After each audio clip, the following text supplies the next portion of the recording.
जय माता दी, जय गणगौर माता, जय ईश्वर जी। माता के परिवार की तरफ से बहुत बहुत हार्दिक अभिनंदन है। मां भवानी का आपके सिर पर हाथ हो, मां भवानी का आपके सिर पर हाथ हो, आपके पूरे परिवार में खुशियों का वास हो। जब नवरात्रि में सजा हो मां का दरबार हो, आपकी हर मनोकामना हो पूरी और प्रकाश ही प्रकाश हो। तो आज का थीम है त्रिदेव, यानी ब्रह्मा विष्णु महेश।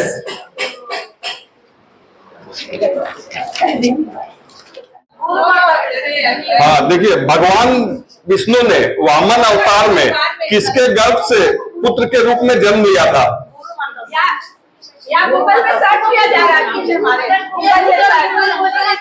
ना सॉरी, भगवान से चीटिंग नहीं। हाँ।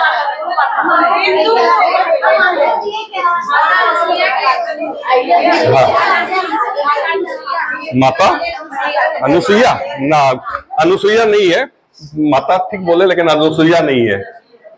और कोई ना, नाम माता का नाम।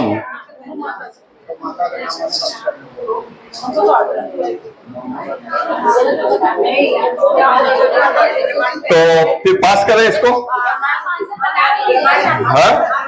हाँ आंसर तो बताएंगे, तो पास करें इसको। इंद्र की माता अदिति के गर्भ से। अच्छा, इसके बारे में विस्तार से बता देते हैं।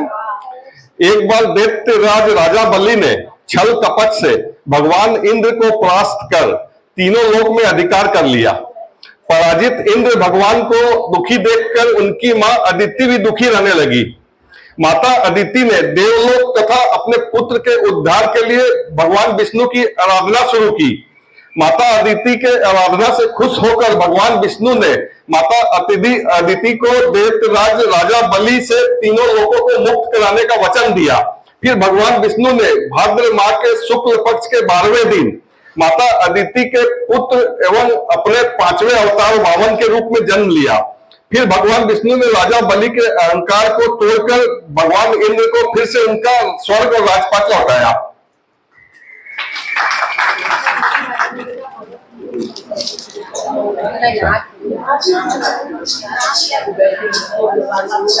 हजारों फूल चाहिए एक माला बनाने के लिए, हजारों फूल चाहिए एक माला बनाने के लिए, हजारों बूंद चाहिए एक कलश भरने के लिए, हजारों शब्द चाहिए एक आरती बनाने के लिए, अकेला आशीर्वाद ही काफी है माँ का जिंदगी बनाने के लिए।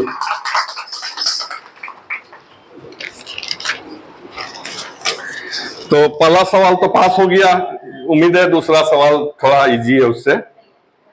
एक प्रसिद्ध एवं इकलौता शिव मंदिर जहां शिवलिंग में ब्रह्मा विष्णु एवं महेश तीनों एक साथ विराजमान है एवं पूजे जाते हैं। तो आगे कौन बोला?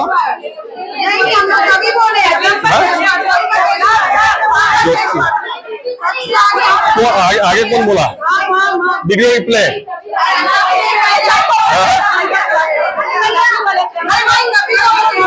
यही बोले ना। अच्छा, आप और आप दोनों आ जाइए ना। दो कंट्रोवर्सी दो में, आप दोनों आ जाइए।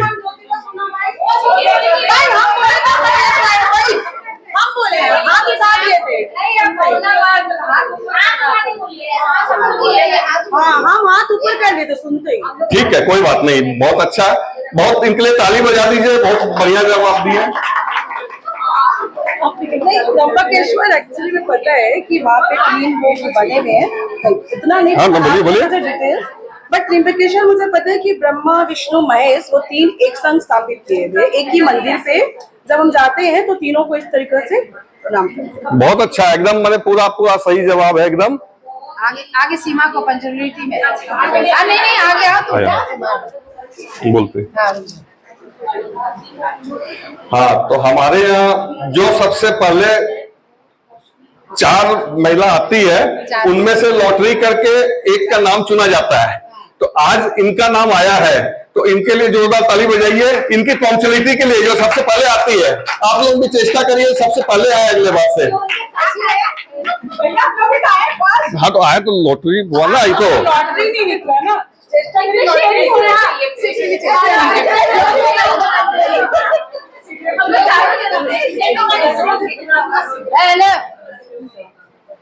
आधा लेंगे हम, ठीक है? Thank you.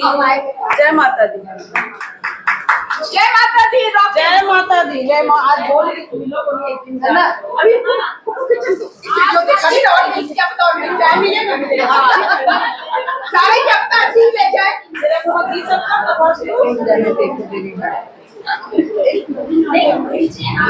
आपको कैसे पता? हम गए हैं नासिक, तो वहां पर मैंने देखे। ओ बहुत बढ़िया, बहुत बढ़िया, ताली बजा दीजिए इनके लिए भी।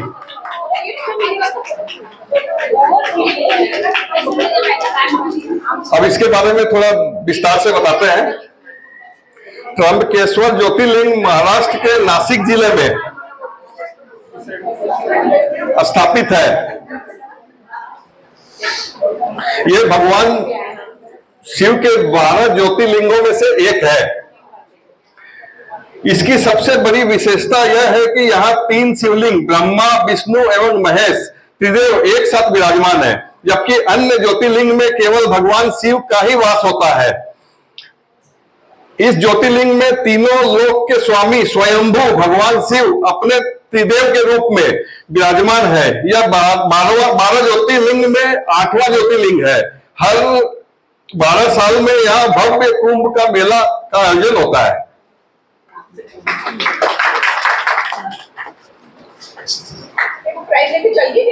नहीं आ रही है। रखना गई है, रखना। ओ, अच्छा रखना तो पपी। माँ वो मूर्त है जो दिल में बसती है। माँ वो मूर्त है जो दिल में बसती है। माँ वो रोशनी है जो अंधेरे में चमकती है। माँ वो ममता है जो दिल में धड़कती है। माँ वो ताकत है जो हर दर्द को समझती है। लेके चली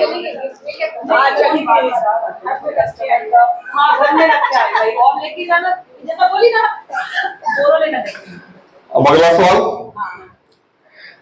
वराह अवतार में भगवान विष्णु का वराह अवतार भी है।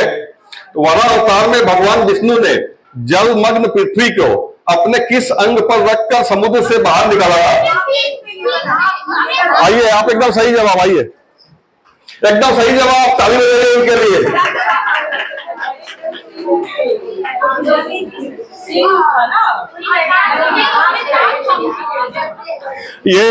ये शिव भक्त है। ये अगले इसके पहले बार आई थी तब भी प्रमाण कर दी थी।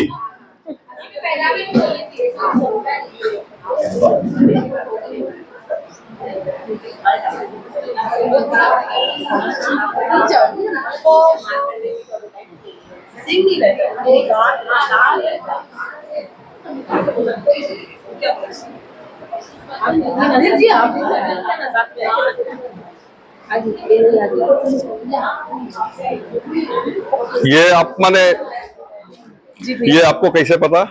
मैं भगवान से रिलेटेड जितना भी जैसे शिव महापुराण बहुत देखती हूँ। हाँ वो तो हाँ, और भी जितना होता है वो सब देखती हूँ, इसलिए तो वो माइक नहीं चल रहा?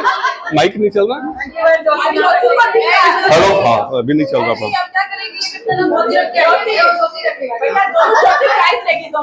अच्छा, तो इसके बारे में अब विस्तार से बता देते हैं थोड़ा।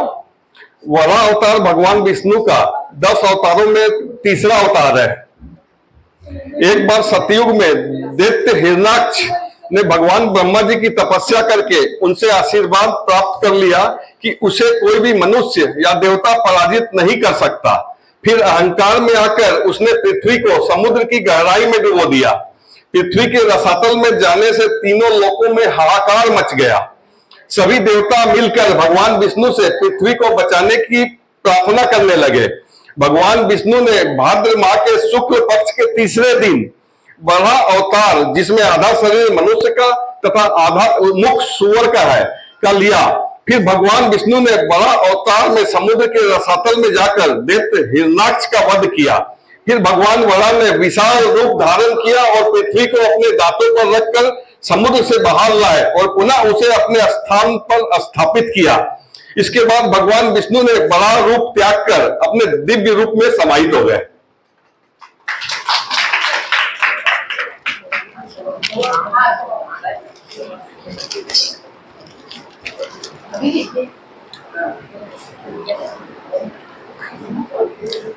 जमाने के हर दर्द को सहकर मुस्कुराती है माँ, जमाने के हर दर्द को सहकर मुस्कुराती है माँ। अगर बेटियां खुश है तो ही खुश होती है माँ, अगर बेटियां खुश है तो ही खुश होती है माँ। दुख के तूफानों में किनारा बन जाती है माँ, दुख के तूफानों में किनारा बन जाती है माँ। दुनिया के सवालों का जवाब बन जाती है माँ।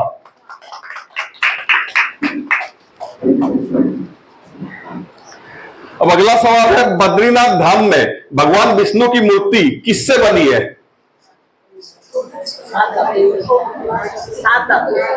ना ना ना नहीं। चलिए एक हिंट दे देते हैं, पत्थर की है, लेकिन पत्थर का तो बहुत प्रकार होता है। किस पत्थर से? इसका आवाज बीच बीच में। हाँ हेलो, पत्थर है लेकिन किस पत्थर से है? ना।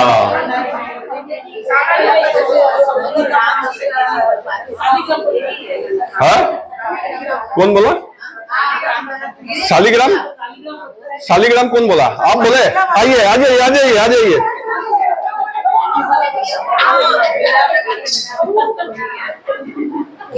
शालिग्राम पत्थर से बनी है। ना नहीं बोली। हाँ? बद्रीनाथ धाम में भगवान विष्णु की मूर्ति किससे बनी है? कौन से पत्थर से? काला भी बता दिया।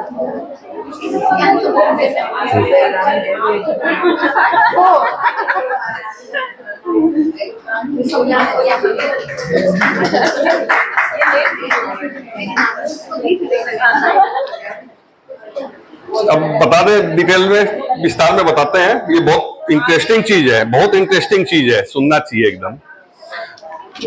बद्रीनाथ धाम भगवान विष्णु को समर्पित धाम है। बद्रीनाथ मंदिर में भगवान विष्णु की प्रतिमा शालिग्राम शिला से बनी है। भगवान विष्णु की 4 भुजाओं वाली प्रतिमा पद्मासन मुद्रा में यानी कि योग मुद्रा में विराजमान है। भगवान विष्णु की प्रतिमा को यहां स्वयंभू माना जाता है, यानी स्वयं ही निर्मित।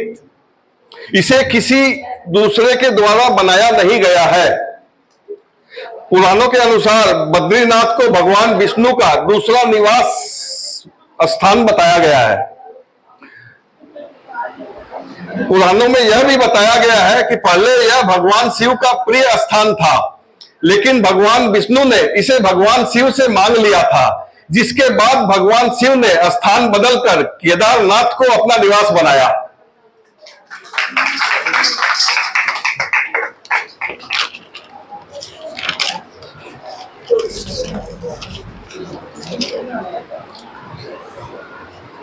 हे मां दुर्गा तेरी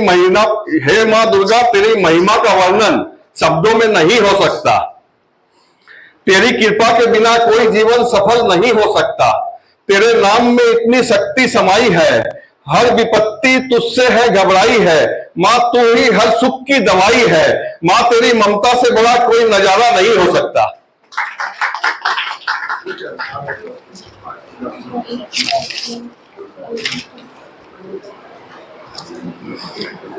अबरी वाला सवाल तो सब जानते ही होंगे, फिर भी भगवान विष्णु चतुर्मास में 4 महीना सोने के लिए जाते हैं, लेकिन सोने के लिए कहाँ जाते हैं? हाँ आइए, ये एकदम सबसे पहला एकदम मैंने आइए आ जाइए, क्षीर सागर में जाते हैं।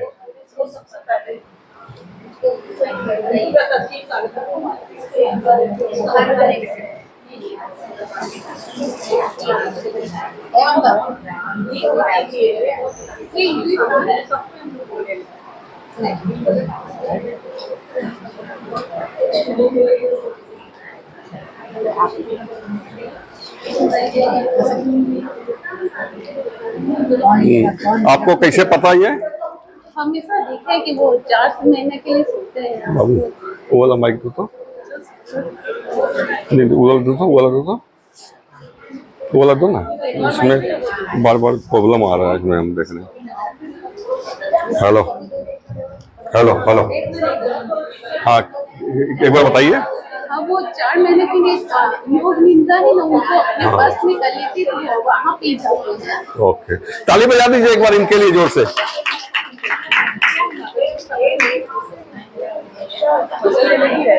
तो 4 महीना सोने के लिए क्षीर सागर में जाते हैं।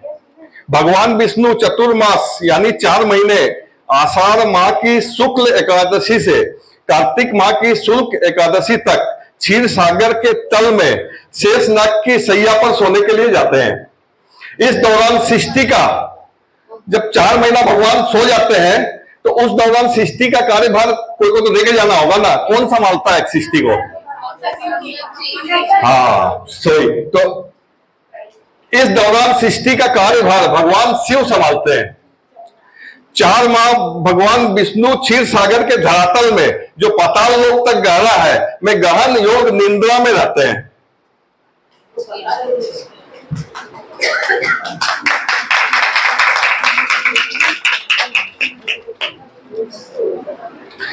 मां की ममता का कोई हिसाब नहीं, मां के प्यार का कोई जवाब नहीं, मां की ममता का कोई हिसाब नहीं, मां के प्यार का कोई जवाब नहीं। मोड़ चाहे जितने भी आए, मोड़ चाहे जितने भी आए, छोड़ती कभी साथ नहीं।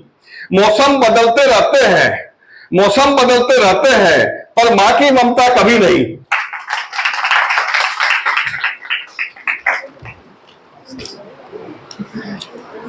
फिर एक सवाल बद्रीनाथ जी के ऊपर। शीतकाल में जब बद्रीनाथ के कपाट बंद होते हैं तो इस दौरान भगवान की पूजा कहाँ होती है? पृथ्वी लोक में नहीं, वहीं पे नीचे में मैंने गौरी मठ, मंदिर 6 महीना के लिए बंद होता है, तो उस दौरान जोशी मठ में आ जाइए आप, आ जाइए। तब जो बहुत मैंने पूरा नहीं बोले लेकिन ठीक है, जितना बोले ठीक है, आइए आ जाइए। तो बोलना जोर से होगा, धीरे से कैसे सुनेगा ना? तो आप बोल के आप क्वेश्चन पूछने लगते हैं, देखो मेरा बोल के बोल दिए। नहीं एक ही तो, एक ही तो सोच रहे थे।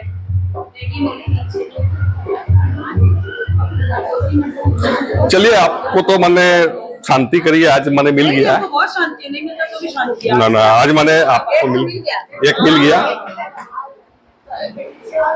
एक के बाद उसका लेना भी हम क्या बोले। अब लास्ट सवाल है, लास्ट गिफ्ट है, लास्ट सवाल है। गायत्री मंत्र के रचयिता कौन है? गायत्री मंत्र के रचयिता? नो, गायत्री मंत्र के रचयिता कौन है? ना, नहीं। तो इस सवाल को, माने सवाल वही है, उसको थोड़ा सा परिवर्तित कर देते हैं।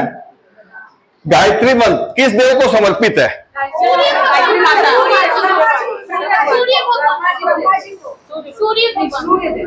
सूर्य देव को। आपसे पहले बोलिए, आइए आ जाइए।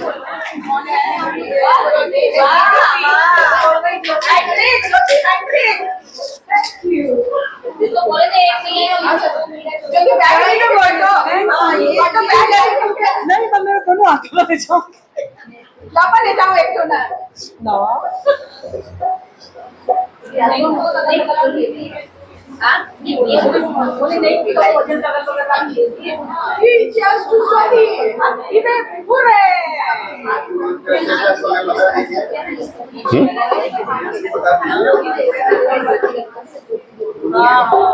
ज्योति स्टार्ट भी ज्योति हुआ, एंड भी ज्योति से हुआ। माँ की जोत जलती रहे। अब गायत्री मंत्र की रचना महर्षि विश्वामित्र ने की थी। यह मंत्र सूर्य देव को समर्पित है। तो